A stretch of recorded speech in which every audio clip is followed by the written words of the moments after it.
David Rozelle was the first soldier since the Civil War to redeploy to the same battlefield as an amputee. Not only did he return to combat in the Army, he also competed in extreme sports like ski races and triathlons very soon after his major injury. On top of all that, he's also a New York Times bestselling author. Dave is an absolute warrior and a model leader who has positively impacted organizations and the lives of many others wherever he has served. Since retiring from the Army, he now works as the Director of Operations for the South Carolina Department of Veterans Affairs. Our conversation is full of insights and lessons, not only from his decades of service in the Army, but also from helping thousands of veterans find opportunities after service. Thanks for joining us on this veteran venture. Most people you talk to when transitioning out of the military have never actually transitioned out themselves.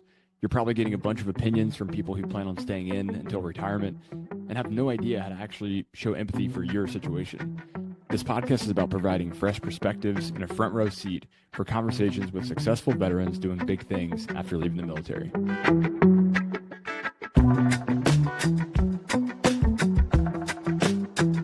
I got a new computer today, which may have been the most dangerous thing I could have done to get a new computer.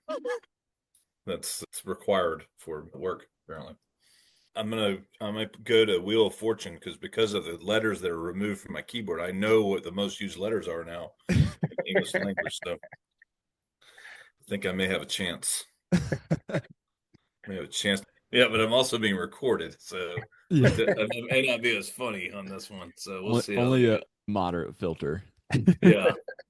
No, because they're aware that I'm doing this. They're gonna want to repost it on their social media, so you get a bump in viewership and hopefully more views from our population. Because you got I was checking it out the last week or so. You got some great interviews, so hopefully you get a surge in veterans looking at it too. So it's a good page you got. Thank you. Yeah. That'd be awesome. Yeah. So yeah, my Office of Public Information guys is excited about it. So anyway. On a side note, will you be at Davidson this weekend? No, I was going to, but I got my son's at a wrestling camp we got to get him to, and I got one still at home. And so it's one of those things where, well, twofold. One, I just saw all my fraternity brothers the last 2 months at different events and weekends, and I'm still recovering from them. I'm not going to make it. It's just too much. So are you going to be there? I'll be there. Yeah. Jack, for reference, this is the Davidson reunion weekend. So my 10th coincides with Dave and Ben, who you met on a previous conversation, their 30th. 30th. Yeah, I know. Jeez, explains the gray hair. Oh my God. But enormous perk for me. Every 5 years, I get a chance to see you guys in person at Davidson. Yeah, and I'm sorry about that. I made 5, 10, 15, 20, and 25. So I'm going to bag 30 and make 40, I think. So yeah, well, that's quite a streak you've got going. Yeah, that's pretty good, I'd say. Yeah. We like to start off with just a little bit about your background. No expectations to encompass the 26 years of service and everything into a short clip, but if you could just give people a little bit of context about where you come from, your background before the Army, and then what kind of led to your journey through the Army, that'd be great.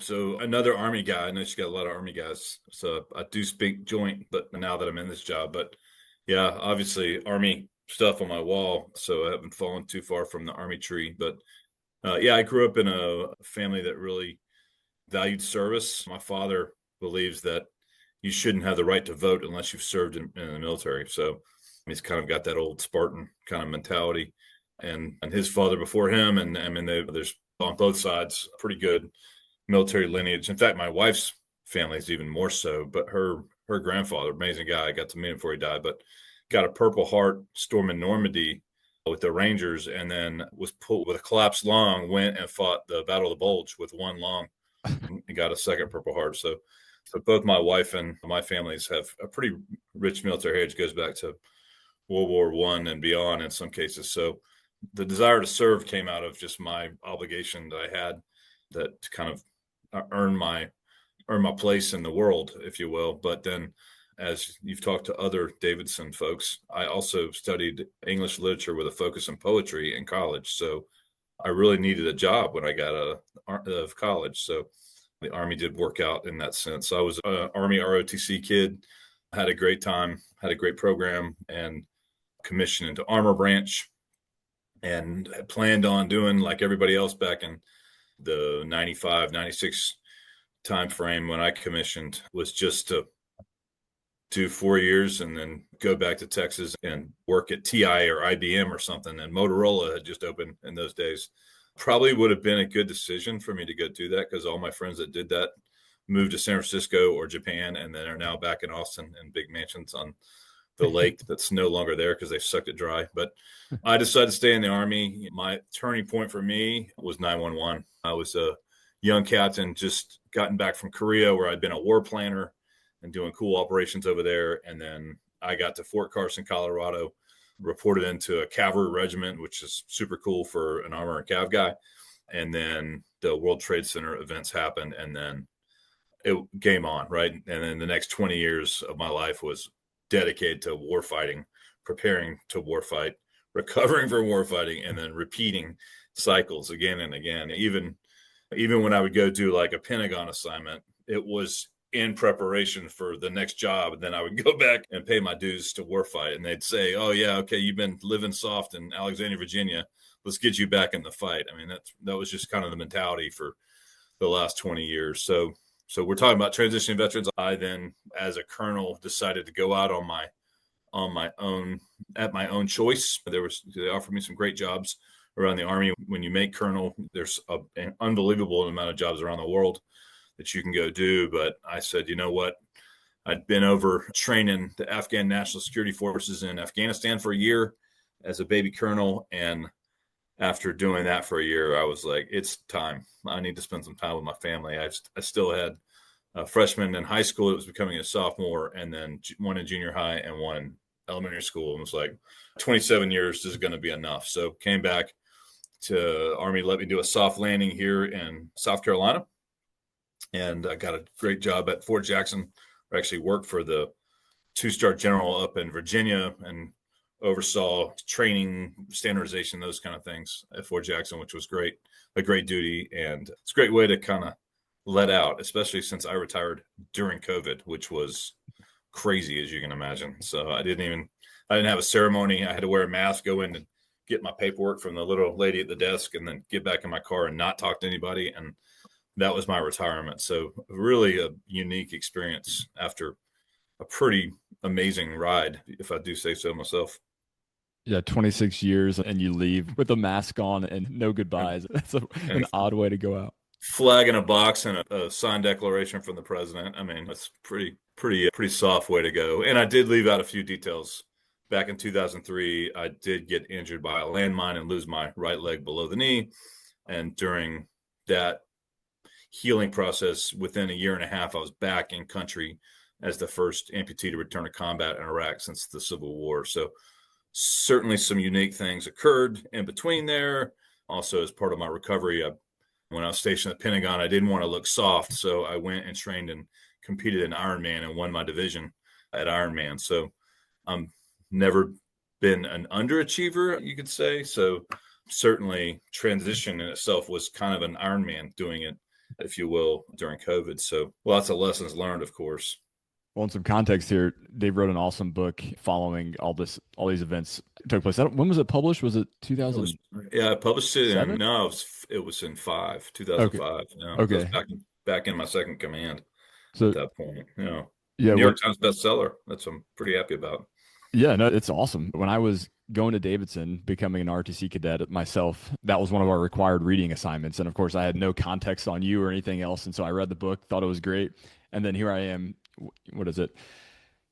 15, 16 years later, I just reread the book again a few weeks ago, just refresh on the story. And it's really incredible. Highly recommend people to read the book and hear your background. But you talk in there about after your injury, you competed in ski races, and that was within a year of losing Yeah, your leg man. below. I mean, Yeah. I that's crazy. couldn't walk really, and I couldn't run, but I could ski. And so something that I was worried I was never going to be able to do again was ski. And then I got into adaptive ski programming, helped work to create a nonprofit that teaches people to get back on the mountain as a way to thrive in the recovery. And yeah, I got into ski racing, man. It was fun. I actually worked with the U.S. Olympic Committee to have active duty amputees participate in the Torino Olympics. But then when I was found fit for command, I had to make a decision on whether I was going to become a skier professionally or go back to the Army, and I could not go be a professional skier. I just knew, I mean, living in Italy, and just wouldn't have been great for my marriage with the two young kids, and soon to be three. Probably wouldn't have been a three if we'd done that. And plus I would have this survivor's guilt. I felt this strange obligation and pull to continue to serve because of so many people that couldn't anymore. And so it's a powerful thing to do that. So yeah, no, I forget about that too until I got on the mountain, and I'm like, man, I could have done this professionally. What was I thinking? So there's a lot of people probably listening right now who are a little younger than even me and Griffin, and might not realize that at that moment there wasn't as much tech that went into like to helping amputees, right? No. So nowadays through the war, right? Like we actually did progress quite a bit, and there's a lot out there for people now. You see a ton of really great, dare I say, gadgets to help people out. Yeah. What did you do differently back then? I mean, you mentioned possibly being able to be a professional skier as well. Were you just like a physical specimen, or like what did you do to keep your nose to the grindstone and to overcome that when obviously not a lot of people did, and there wasn't really a lot of support or focus on helping you? Yeah, so what I discovered actually through skiing and also through triathlon is that if you want to overcome an injury, you need to be in the best shape of your life all the time. And so anytime, like especially during the summer, I was working out hard in Colorado as hard as I could, not because I wanted to have six pack abs or anything, but I wanted to ski the best that I could. I wanted to be able to go heli skiing. I wanted to be able to go backcountry skiing. I wanted to be able to hike up into the wilderness and come out on skis, that kind of stuff. And to do that, you have to be in peak performance. And so, really, anytime a friend is going into surgery, get knee replaced or hip replaced, now that I'm at that age, and they call me for advice and say, "Hey, man, you've been through this replace a body part thing. How do you handle it?" And I say, well, you go into it in the best shape of your life, and then as you come out, you build back to where you were before. And if you're not doing that, you're never going to get it back to where you were. And truthfully, yeah, in the 20 years of I've been testing prosthetics and other things over the last 20 years. And yeah, I mean, it was like when I first swimming was easy because I didn't need any prosthetics. And then biking, yeah, I needed a special foot. But really, initially I was just jamming my regular foot into a pedal and like duct taping it to it to get back on a bike. And then running, obviously the running feet have just, they're unbelievable now. You can change your height and length and all kinds of stuff to get better leverage and that kind of stuff. But the first Ironman, I ran on an old foot with an antiquated socket. And I mean, I would have to stop to like dump the blood out of my sleeve during that race because it was so uncomfortable. And now, I mean, I hike, bike, ski, and everything with different legs and attachments, Go Gadget stuff. So yeah, the silver lining out of war is that the American amputees now have all this great choice and prosthetic devices and other care. And honestly, physical therapy has come a long way. I mean, when I first got injured, the test to see if I was going to be able was to time me in standing up out of a chair without using my hands. And now it's where they're doing shuttle runs and all kinds of other stuff. So it's a totally different way of thinking. And so you just got to get back to life, just like transitioning from the military, right? Same thing. Right. Right. Out of curiosity, I know in the book you mentioned returning to swimming, and it was difficult to swim straight because if you're kicking with Yeah. one leg, like I kept how, going right. yeah, how does it work swimming with one leg like that?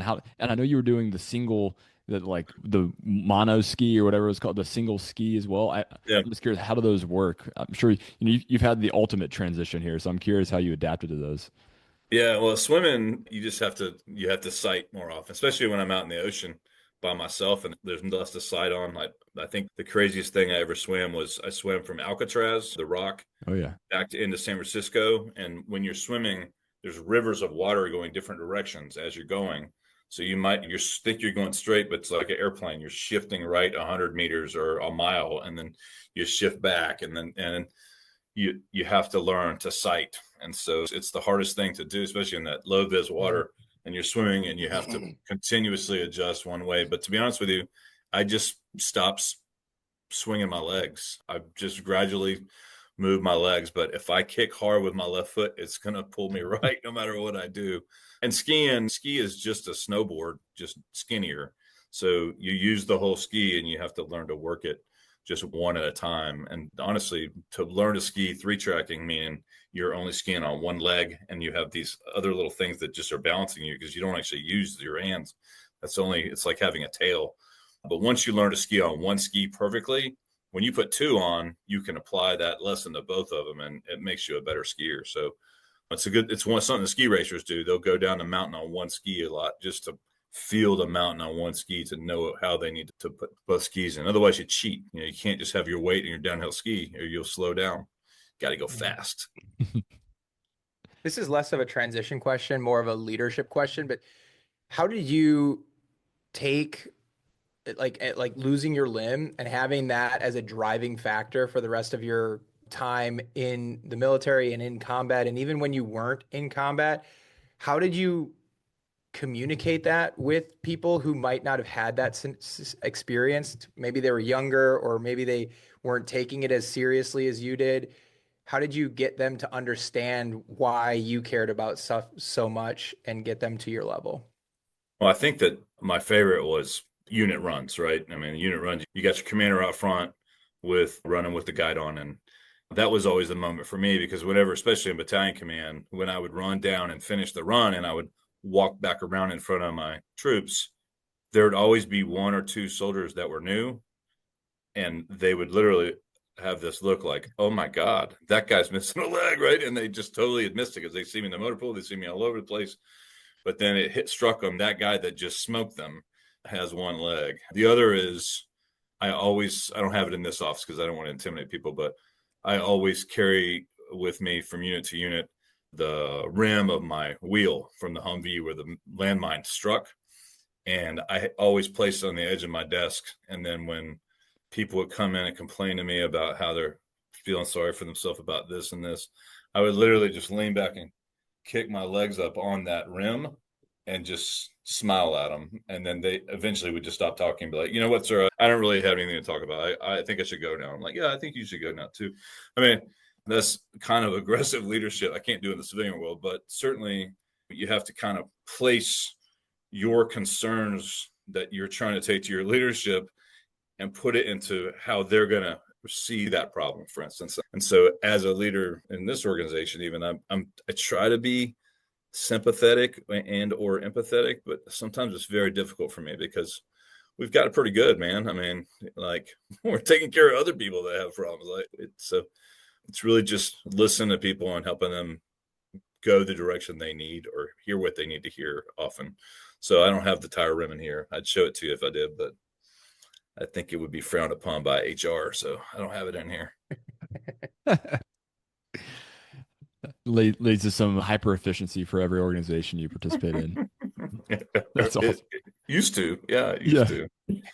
Dave, I know after the injury, after you were going through the period of figuring out what was next, if you want to stick in the Army, you were still recovering from things. I know you hit kind of a rock bottom point, or some difficult times for a great reason, obviously. How did you deal with that? What kind of pulled you out of that? And I think that's pretty relatable for a lot of people that lose purpose, that lose their tribe, that lose some security when they leave the military. What kind of brought you out of that period, and how have you stayed away from that sort of place?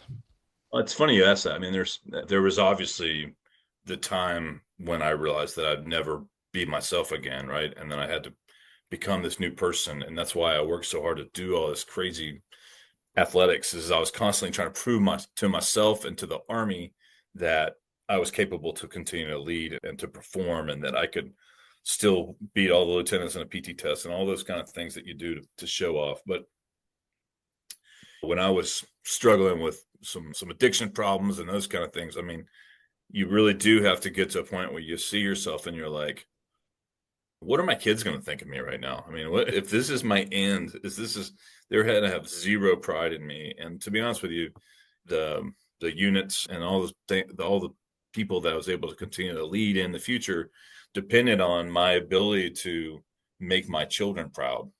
And some people don't have kids, and so that doesn't mean as much to them. But then I always used to think, it was my mother that told me this, is like, always envision yourself with your grandmother watching you. Like, if your behavior doesn't match and meet the standard that your grandmother would be proud of you, then don't don't do that. Don't say those things. And obviously we all act in a way that's not in correspondence with what our grandmothers would appreciate, but certainly that I've kept that in mind. And I just wanted to be a good example for my kids, especially I have 3 boys, and as they are becoming men, one's going to commission next year out of Clemson. The other's an engineer and super smart, do amazing things for the world. He's actually working this summer at Pittsburgh on and designing a new tennis wheelchair for adaptive athletes. That's his summer project at Pittsburgh. And then I got a third that's still in high school. I mean, they obviously are looking at me for that leadership model. That's the same mentality I had with my soldiers. And so when I transitioned from the Army, it was almost like that low point in my life where I was struggling with my own identity again, because I'm not Colonel David Rozelle anymore. I'm not a leader of troops. Although, I mean, even yesterday I talked to one of my mentees who just checking in on me just as I check in on him all the time. And so I'm still leading in that role, but I'm not, that's not part of me anymore. And that was a real crisis, man. That was like to have a driver and to have people do all your medical stuff for you and to have, I mean, to be a leader and have people respect you. And then now I'm at Walmart trying to figure out where stuff is, right? I mean, it's a total change in life and how you perceive yourself. And I put on some weight and I started having some health problems. I was driving too much. I was drinking too much. And I was like, man, I'm back in a hole again. And then I look at my kids and now they're really looking at me going, okay, hey, how's dad gonna change through this transition? Who's he gonna become next? And so the work I do here with the South Carolina Department of Veteran Affairs has helped me kind of rise out of that again, because it's leading soldiers again. Like, I mean, I'm kind of indirectly commanding troops and finding veterans in South Carolina and getting them on the right path because I want them to thrive. And I have to be a thriving veteran in order to be an example to those veterans out there that need that path. So, and we try to make sure my staff feels the same way, but we have to be thriving veterans in order to be the example of thriving veterans. So that's really, again, I keep tying it back to my kids, but being a father is the number one job I'll have in my life. And if I screw it up, then nothing else matters. So that has been the guiding principle for me for the last 22 years that at least I've had kids. But before that, I was pretty wild. So I can't even comment on those days. Leave that one for a separate conversation. Yeah, that's right. Offline, maybe. Well, maybe it's a great time can you talk a little bit about some of the programs you guys do at South Carolina VA and your role as well? I know you guys do a ton of stuff, so maybe just some highlights. Well, what I'll do is I'll tie it back to how kind of I made the transition, because I really wanted to get into the nonprofit work. So I've, for the last 20 years, been advising, mentioned that I've helped work to establish that nonprofit, the Vail Veterans Program. I'm super proud of. We take care of veterans, get them thriving through sport, and then been a consultant with a bunch of other nonprofits, mainly for sports as therapy and recreation. And so I really thought, I was like, man, there's a sucking hole for that kind of work in South Carolina. Maybe I should get involved in it. So I went through, before I decided I want to do that, I went through the normal thing. Do I want to get a business? Do I want to get a real estate? I'm near Charlotte. Do I want to get a banking? Right? Who do I want to be when I grow up? Right? And so I did what everybody does and called all my mentors and said, hey, what do you should do? And the funny thing is everybody said the same thing. Well, Dave, you're amazing. You can do anything, which is great advice, but horrible advice, because it gave me nothing, right? It's like, I can do, okay, so I can be a superhero. I could write comic strips. I mean, I can do anything I want. No, you got to pick something. So I knew I was going to stay in this location because my family is in South Carolina, which means if you're choosing between a location, money, and what you really want to do in life, if you've already made that decision because you want to stay in a certain place, you're stuck with that. So you're going to have to give a little bit on money, and you're going to have to give a little bit on what you want to do. And once I started doing interviews, I actually got offered a great job in Atlanta. My wife said, have fun in Atlanta. I'll be here in South Carolina. I got offered a great job in Texas. My wife said, have a great time in Texas. I'll be here in South Carolina. So those didn't pan out. And then it was like right as I was going on terminal leave, I got a phone call from an old friend of mine who asked me to come and build out this program here at South Carolina Department of Veteran Affairs, because he was a new cabinet level agency initially under Nikki Haley here in South Carolina. And then we were going to be the South Carolina Department of Veteran Affairs. And we had to build out the programming, and they wanted me to come in and build out operations. And it was really as simple as, go out there and find out everybody that does something for veterans, and let's build a coalition to have them work together to help veterans in their needs, and then simultaneously find out from our veterans what their needs are so that we can match the two. And so for the last almost 4.5 years, that's exactly what I've been doing. I've been trying to put together a coalition, which we built a great coalition of partners. We call it the South Carolina Veteran Coalition. They all work together and provide referrals to veterans through a referral system, which we call the South Carolina Veteran Coalition. No surprise. And then we've also developed a bunch of programming. And obviously, when we started doing this work, as I wanted veterans to go to the thriving, you have to reach out to veterans at where they are. And to be honest with you, the easiest veterans to reach out to are those that are misfiring. The ones you're going to find are the ones that separated 6 to 10 years ago and are struggling in life. And so a lot of our program has really been dedicated to that. So our biggest program is called the Palmetto Pathfinder program, which is like, imagine having a sponsor in life. Like, so when you go from unit to unit in the military, there should be a sponsor that shows you where the PX is and where the S1 is to show up and where PT is done in the morning, what time to leave and drive. Well, we figured let's use the same mentality here. Let's get together a group of volunteers from across the state where our veterans live, and let's have those volunteers be mentors to our veterans as they transition out of the military. And so we've built that program out the last 4 years. We have over 200 active mentors in the state that are acting as sponsors to veterans that are transitioning out of the military, to show them what churches are there, what schools are there, helping them get a job. And now, as we're kind of advancing it, we're specializing it to have some folks that are focused on workforce development, finances, justice involved veterans, and then also entrepreneurship's our new one. And so we've been lucky. We've had some other great programs, like the state gave me $10 million to help with homelessness for veterans. So we're giving away $3 million in grants a year to help with organizations that assist with homelessness. And that's about the right amount. It's been fantastic. We're working with justice involved veterans, where our military veterans have the highest recidivism rate. And so justice involved veteran programming, again, tied to a mentor, reduces that recidivism and keeps them out of the system. These nonviolent and non-sex related criminals. So I have spent the last 4 years really focused on the misfiring population. I'm giving a couple of those programs to a fellow director, and then I'm really going to focus on, I've really gone back and said, okay, if we're going to say the transitioning veteran, the point of change in their lives where they're going to struggle is at transition, then let's figure out exactly what they're going to do. So understanding those veterans and getting them earlier, because reaching them at the 6-year mark is not doing any good. We need to get them as they're leaving service, which, as you can imagine, is a total nightmare, dealing with TAPS and Department of Defense security and all that kind of stuff. But then get them a job, get them into education that's tied to a pipeline that is going to upskill them for the right job that matches their requirements, and or get them into entrepreneurship. So that's really kind of, I'm letting someone else deal with the misfiring folks, and I'm going to focus directly on those three big with my team. And we just kicked off kind of a new campaign for the next year to really focus on those things. And it's going to be a lot of fun because it's exactly what I went through for 4 years. So now I get to share that with my team to several thousand veterans every year. I hope. I just got to reach them first. It has been quite a while since we've spoken about the state veterans like Department of Veterans Affairs. And I think it was probably one of the first couple episodes, Griffin, that we talked about some of the additional programs and additional benefits. I would like to say everybody knows about the VA loan and the GI Bill. Not everybody even realizes those are out there, but those are like the overarching benefits that people know about.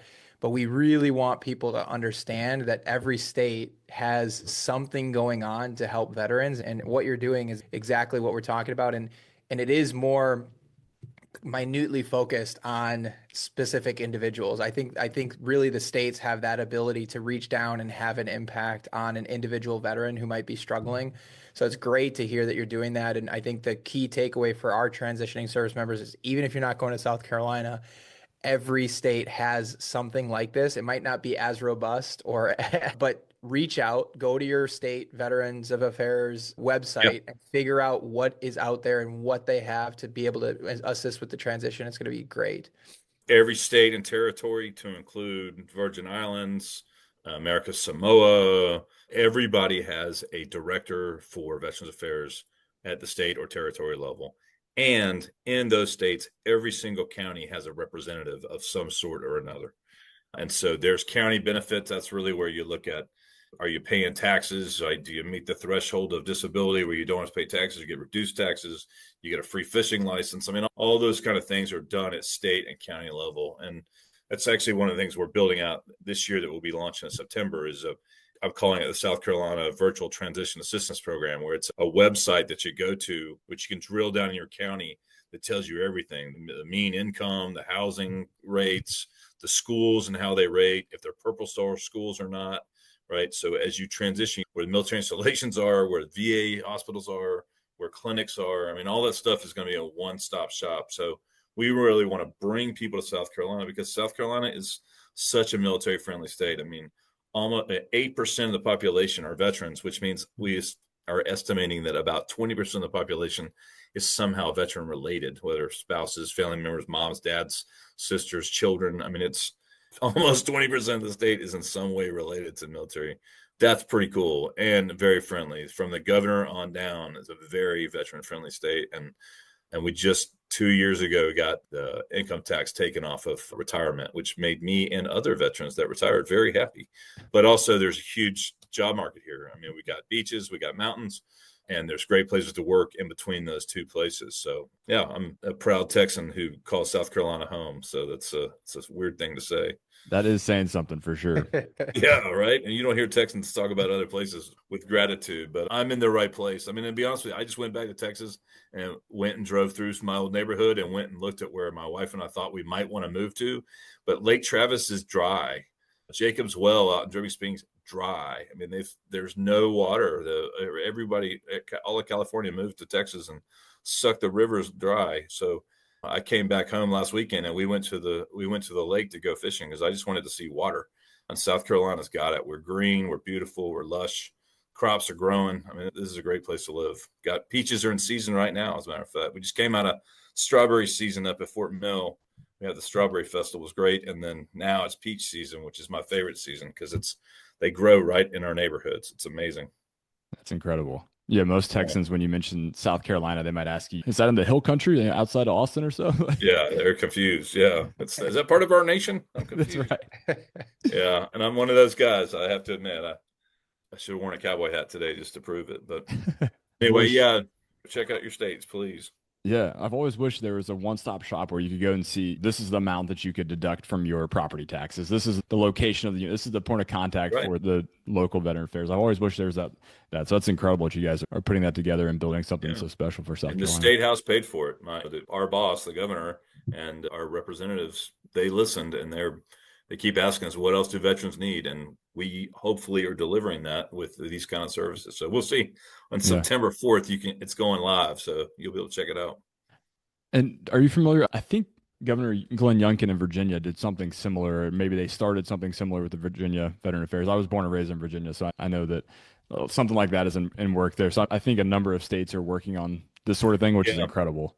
Yeah, and we're all in consultation. Mhm. When Virginia was rolling out their referral system that they're using the same one we are, we were talking weekly for 3 months as they rolled it out. So we're all trying to help the same. Virginia, North Carolina, South Carolina, Florida. We're all trying to compete with Texas. Texas gets $40 million a year from a lottery ticket that we all wish we had, but money does help with programming. Yeah. I have to admit.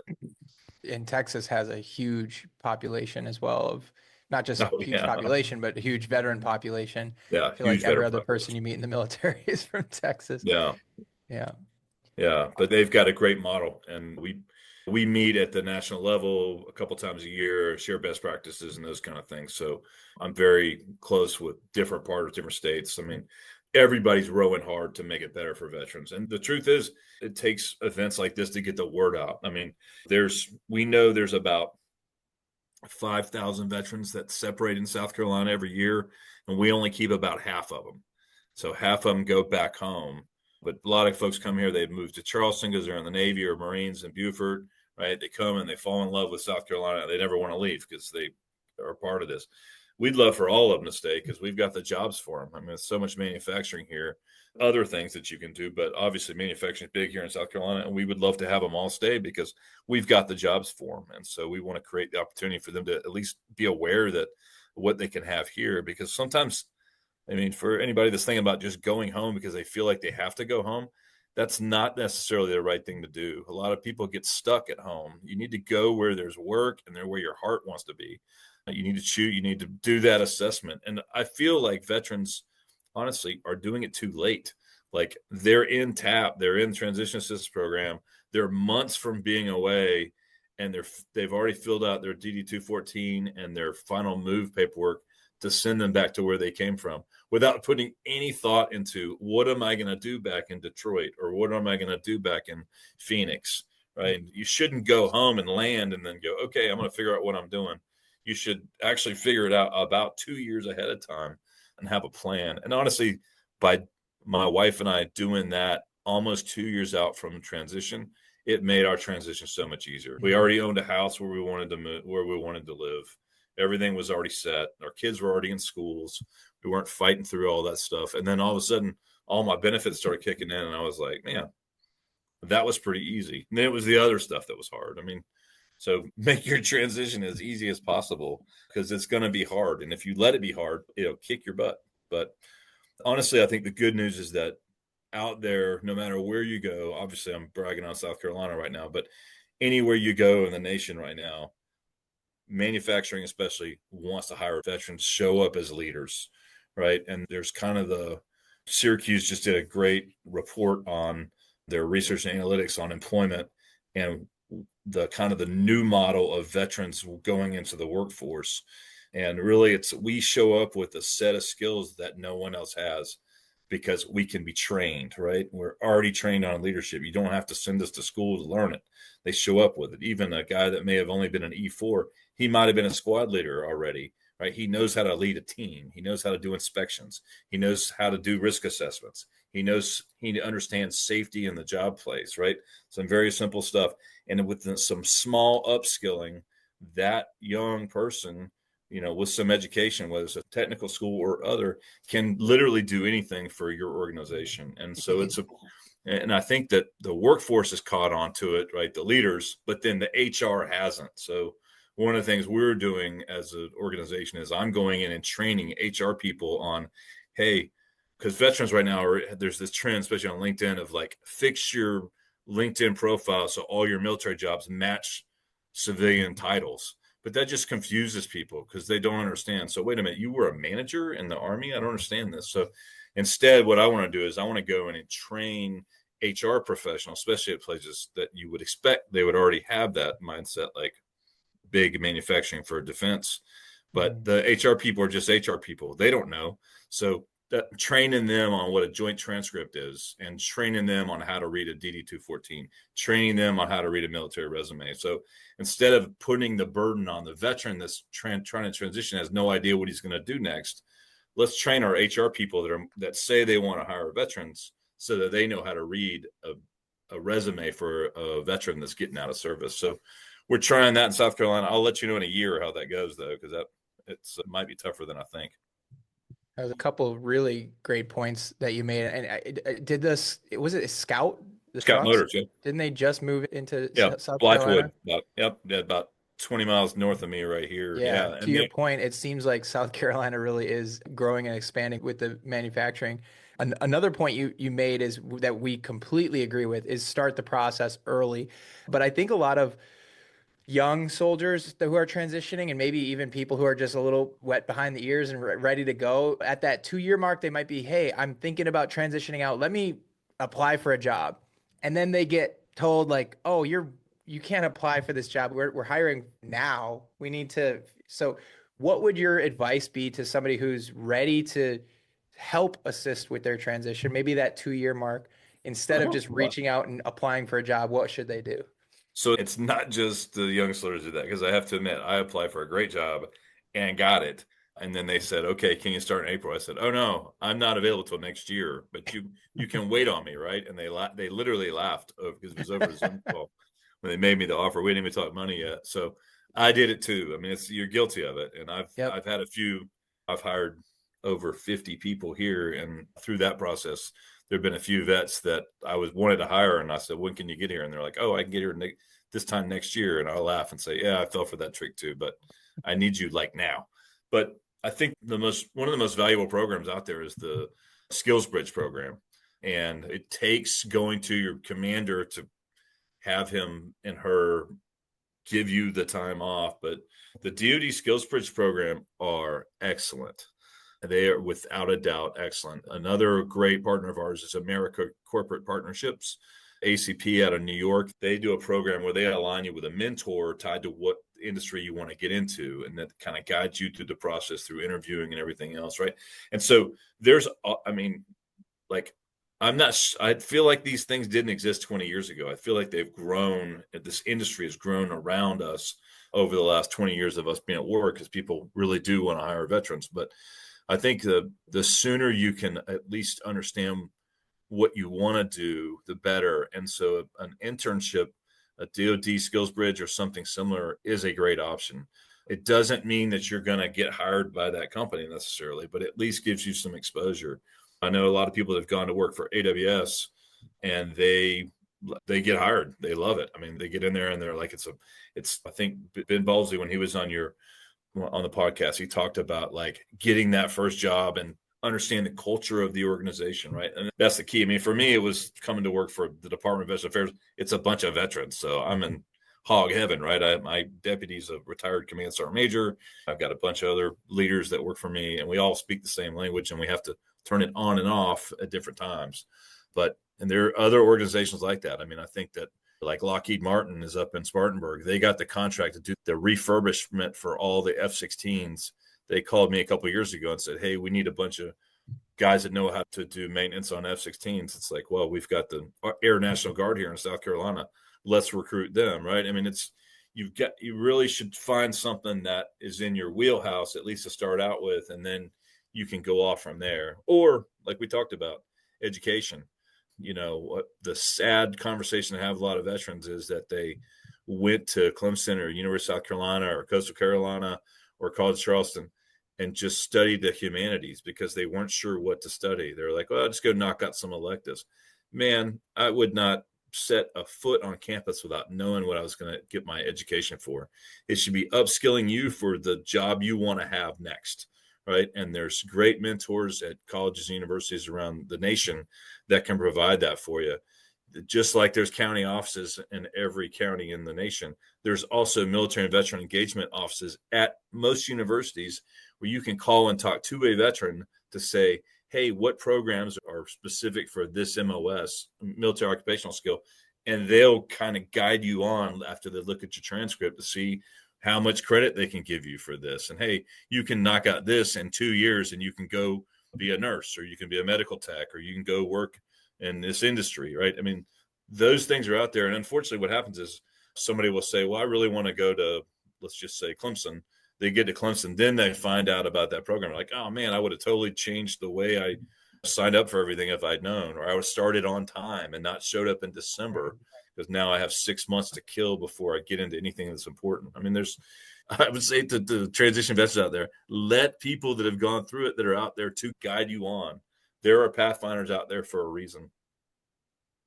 Yeah, poetry is a great thing, but maybe it's your secondary concentration, not your major. Yeah, if you're going to be an artist, you got to marry somebody rich. Although I imagine having a concentration in poetry like you did probably contributed pretty well to some solid op orders, or at least maybe some well constructed operations orders. Yeah, I had the problem with the active and passive voice though, so Army writing was never my strength, as I was a little more fluid in my writing. But yeah, I think one time when I was I think I was a platoon leader, and we were about to attack over a simulated attack. This is at the National Training Center out in California. And they called me and they asked, Avenger White 1, are you Redcon 1? And I said, Roger, I'm poised to attack. And I remember for the next year, I was known as poised to attack, because I think someone had to go look it up in a dictionary. I was like, poised, that's a normal word, right? For attack, right? So yeah, my fancy language definitely dried up quickly in the Army, but I've had to turn it back on a little bit in this job. Yeah. It sounds like it probably won your wife over, so it paid dividends later on. Yes, it was good for that, for sure. Yeah, it was definitely good for that. I'm curious, you mentioned trying to connect with people early in the separation or transition process. Have you guys really cracked the code on how to do that? How to get into taps, how to get people, because the, you can say what you want about taps. Most people say similar things, but it is key to connect with people as early as possible to get them going the right direction. Yeah, we're trying. I mean, but taps is too late. And so whenever I talk to people that get into taps, it's like, hey, those people have already made a decision where they're going. What I'm trying to do is figure out, because as soon as someone signs what's called the DD 214, they put an address where they're going.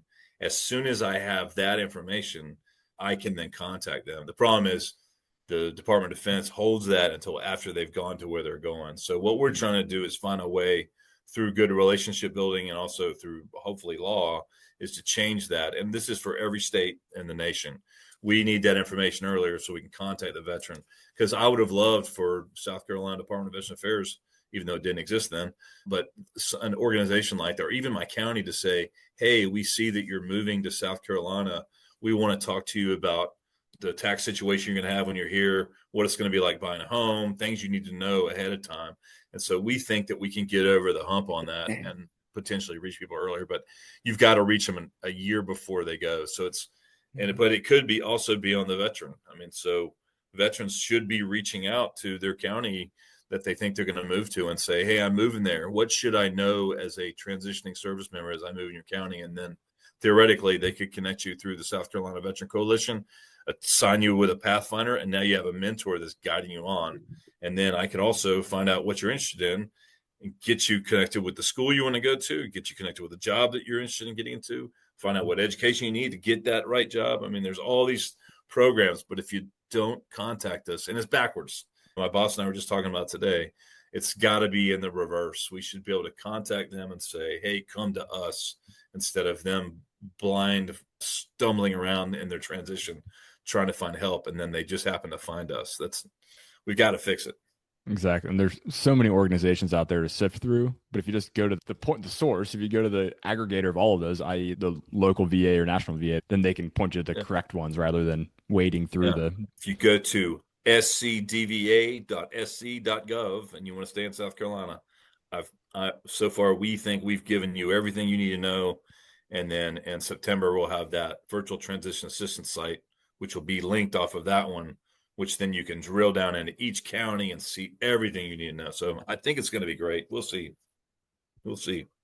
It's just, a lot of what you said is I'm trying to look at it through the lens of Hawaii, where I live, and it seems like Hawaii does a really good job, and it might be consolidated because of geography, right? But every person who PCS is here goes through the same in processing, and industry, and frankly, like, because real estate is quite lucrative here, I think that there's a big involvement of like civilian industry in that welcoming process and in the kind of PCS. Hey, they have a whole week where they just do an in processing, and they do it better here than I've seen at other duty station. I think it might be because of the industry that's involved. I'm wondering, just with people PCSing, there's probably obviously a lot just geographically spread out bases. So it might be more impossible for you guys to do that if the bases even do that in South Carolina. But I think that might be what you said about keeping people and getting them early. That's what Hawaii does. And I feel like a lot of people do end up staying here after they transition from service. So I'm wondering if you guys could do something about PCSing service members while they're still active duty and get them right when they get to South Carolina and get them excited about South Carolina, not just as a new job, but as a new home for them just to live and stay. Yeah, and it's really a great point. And in fact, our current secretary would like to have like a letter to every PCSing service member to say, welcome to South Carolina. We hope this becomes your station of choice. But getting it to them, you got to have that connectedness, right? And so Right. in Hawaii, I think, yeah, you guys have a great state director and a great program, both on military and the transition part. And I think it has a little bit to do with geography. Obviously, everything's a little more micro condensed. Whereas in South Carolina, I mean, the majority of our farmers in South Carolina are veterans. and they just kind of end up back there on the family farms, and there's no notification. They have no interest in contacting the VA. We have to find them through veteran grants or farming grants, Department of Agriculture grants. And so then that's information sharing between agencies. We let Department of Agriculture know that we would like to know when a veteran applies for a veteran grant so we can contact them and see what else they need, right? And Right. so we can do some of that in South Carolina because we have Fort Jackson, we have Joint Base Charleston, we have the Navy, the sub base. We just actually, there's a new cutter down in Charleston for Coast Guard even now. So we can reach out to them, but I mean, that's our state. But like if a kid goes back to Idaho, there's none of that, right? And so they're starting from ground zero. So collectively, nationally, we're trying to bring all these folks together and try to create something where it's a little bit easier and with less of a touch. But right now, like you pointed out, it depends on where you go. It could be very different. So we're trying to make it the softest landing as possible. And that's what this is all about. Right. I'm curious, you talk about everyone wants to hire vets and there's almost infinite options. You mentioned you talk to your mentors and they're like, yeah, you can do whatever you want to do. There's all kinds of things. How do you talked a little bit about location, pay, passion, kind of those vetting criteria. How do you think about in the world of infinite options for veterans and for talented people in general? How do you think about sifting through all the options out there and really landing on what's important for you? And of course, it's an iterative process, like you mentioned too, getting into one, learning the culture and Yeah. and going from there. Yeah. Well, I mean, I'm a bargain shopper, so I want the most my money will get me. And so when I look at the housing market in a place like South Carolina compared to Northern Virginia, yeah, certainly you could pay me twice the amount of money, but I'm going to spend 3 times the amount of money on living there. And so you have to do that math. Like Jack, you in Hawaii, I mean, the crazy things I've heard about living there. I mean, just the cost of living alone is something you got to consider. So when you look at the salary that you might get, and then you think about what's it going to cost for me to live, you've never had to think about that before in the Army, right? The Army has sort of always taken care of you with a basic allowance for housing and then maybe some additional money based on where you live, especially if you're overseas, right? And then for the first time, you get that fiscal cliff of coming off active duty, and you're like, oh, wait a minute. No one's paying my house payment. So I have to make at least enough for that. And then all this other stuff. And so as a retiree, much easier. I mean, especially the young guys that got out at 4, 8, 10 years, they're like, oh, you got it easy. You got that colonel retire pay. Well, yeah, I do. I made that decision a long time ago. But for you, you have to plan it, right? So when you get home, even your parents are going to make you pay rent. No, there's no free chicken anywhere. And so one of the things we have with Pathfinders is financial planning as well, because a lot of young, especially young veterans, they don't know how much stuff costs because they went from living with mom and dad to having the first sergeant take care of everything for them. So it's a pretty intense process, and it's really about planning, and it's about making a decision of what your heart's going to be, but you're going to have to work hard to get it. And I think that because there's so much military friendly, that I think some veterans think that means that things are just free. But we can't become an entitled class of veterans. Veterans are hardworking. Veterans are teachable. Veterans have good morals and generally stay drug free, right? I mean, we have this class of people that are great, but it's not free, and you're going to have to work hard for it too. So just because an organization of manufacturing, let's say, is military friendly, it doesn't mean they're going to pay you any more than anybody else.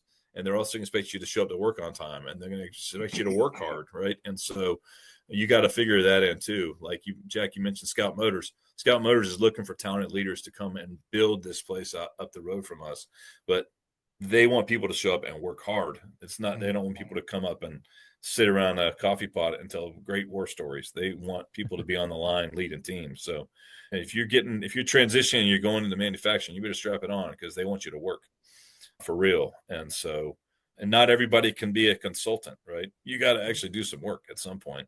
You got to get to where you're going to be a consultant. So Right. I don't know. To be honest with you, and since I interview a lot of new veterans, I would tell you that the biggest problem that veterans have when they get out is that their sense of worth is magnified beyond reality in a lot of cases. And that's from E4 to '06 is that they think that I'm worth this. Why can't you pay me that? I'm like, well, it's because you applied for the job that has this value. So it's something you need to go back to the well and think about for a while. So, man, there's a lot to unpack there for sure. Yeah, had a lot of conversations about chasing title and pay, but oftentimes that results in being pretty dissatisfied with the job you end up in. For sure. So I don't know how far you guys are able to track things or see success rates of veterans in their first or second job, but I imagine if you look at those that found the best paying job or maybe the highest title or most prestigious looking position, it may not have the longest tenure tied to that. And so it's a fine balancing act between those things, finding what you really enjoy doing, finding a great culture for you, but also having pay that can pay your bills and a title that you can continue to advance with and get better from. But if you chase the two that seem shinier, oftentimes it can result in some pretty bad spots. For sure. Yeah. Yeah. Um, I'm also curious, you mentioned the mentor program that you guys do, which sounds great. Are there any other key pieces that you've seen as kind of critical parts to the transition or critical to success? Did you kind of try and help with every transitioning service member, assigning them a mentor, but other pieces to it? Yeah, open communication, exactly what we're talking about. What do you think you're worth? And then let's talk about what that means. And then really having that honest conversation about education and let's upskill where you are. Knowing how to read your own resume. Like, what are you saying to an organization by reading this resume? That's one of the things I did as I was getting out was I was sending my resume to all my buddies, college buddies, and guys I used to work with, say, hey, read this. I mean, who is this person that's writing this 2-page resume? Or my favorite is when I get a 12-page resume from a guy that served 7 years in the Army. I'm like, man, you're telling me way more than I need to know. Like, wrap this up into one and tell me who you are and what you want to do. I think the biggest thing is you got to find a network of people that are going to support you, right? And so when you call mentors and you call people and they're like, hey, I think I've got this opportunity that you may want to take a look at, stay on it. Like, I mean, don't let that trail go cold because it is all about word of mouth and who knows who. And I mean, it's very rarely does someone go find the perfect job just by looking through the newspaper and the want ads. I mean, you've got to look for a place that has the culture that you want. Know someone in that organization is going to help guide you in and then listen to them, right? It's that communication piece is to guide you on to the place and what you want to do. And what I'm trying to do is build a Rolodex of people that I can call and say, hey, okay, you're interested in manufacturing pleasure boats. All right, well, there's 3 companies in South Carolina. This one's owned by a veteran. Let's give him a call and see if we can get a coffee with him. I mean, that's how you get jobs. And honestly, that's what it boils down to. It's all about relationships. You've been able to sell yourself. And that's not something you learn in the Army. You live by your own deeds, right? I mean, you've seen me in combat. You know how competent I am. Well, that means nothing when you get to a manufacturing place. It's totally different. Right. There's a two-part question we ask every guest. The first is one ask, and the second is a give. So, what's one way that somebody listening to this could help you or provide value to you or your organization? Yeah, I was going to say, come to South Carolina. We are a military-friendly state. If you go on and look up our governor and you hear any speech, he at some point in there, whether state of the state or something else, he will mention that we are a veteran-friendly state. From the governor down, we believe that South Carolina is a place for veterans to come. And there's employment. The South Carolina Department of Employment Workforce has created a new webpage, which I ask you to go look at, called findyourfuture.sc.gov. They've incorporated new AI technology that's trying to look at your resume and find the right job for you. And so we're trying to push as many military resumes into it to see what jobs come out of it. So that's my ask, is give us a look, because we are a military-friendly state and we've got the best peaches in the world. But the give, I think my advice to, especially when I talk to young leaders from the Army that I served with and all these different organizations I was lucky enough to be part of, is be confident in your identity from the military. You know, I think that I mentioned earlier, like, I feel like people are trying to scrub away the military from their LinkedIn post. leave that stuff. Like, be proud of the fact you were a company commander or a squad leader. And then take the time when you go to an employer and they say, hey, tell me about what it's like being a squad leader. Tell them what it's like being a squad leader. Tell them what it's like to work 24 hours a day. Tell them what it's like to stay awake and have to defend a position. Tell them what it's like to run out of ammo and have to fight with a bayonet. I mean, the kind of stuff that our veterans experience, like, civilians just don't understand that. And when you are able to sell yourself and that leadership experience that you have that no one else in their organization has ever even thought of, then you're going to be unique and they're going to find a spot for you. So don't ever give up your identity and be proud of it. And we're trying to encourage organizations in South Carolina to, like, put on someone's door that their branch of service, or on their name tag, the Marine Corps Globe and Anchor or Navy Anchor. Be proud of it. But don't let your DD 214 define you either. Just because you might have been a squad leader, you might have had just as much responsibility as a master sergeant or something else. So make sure that people understand the responsibility you had, because I mean, I can just think of times where I saw 22 or 23-year-old children who were responsible for the lives of 15 to 20 people on very dangerous operations that they were completely in charge of. Find a way to translate those experiences. Tell it to people that you think you want to work for and convince them that you're the right person, because that's what it's all about. They're not going to get it off a piece of paper. You've got to sell it yourself, and you got to practice saying it. Really well said. Yeah. Well, clearly you are a warrior at your core. And I really thank you for taking the time to join us, but also thank you for what you're doing now. You're like fighting for other people, kind of looking out for the next generation of veterans. And I think that's phenomenal. And I appreciate that. And again, thank you for the time joining us. And we're just trying to give back one. If one person sees this, then that'll be great. But I appreciate you spreading the word about the podcast too, because really looking out for people who are transitioning, because not everybody is transitioning with a 30-year retirement and everything like that. So we're really looking forward to providing that information to people. So thank you. Thank you. And everybody in life is at some point in transition. Don't be fooled. That's right. True.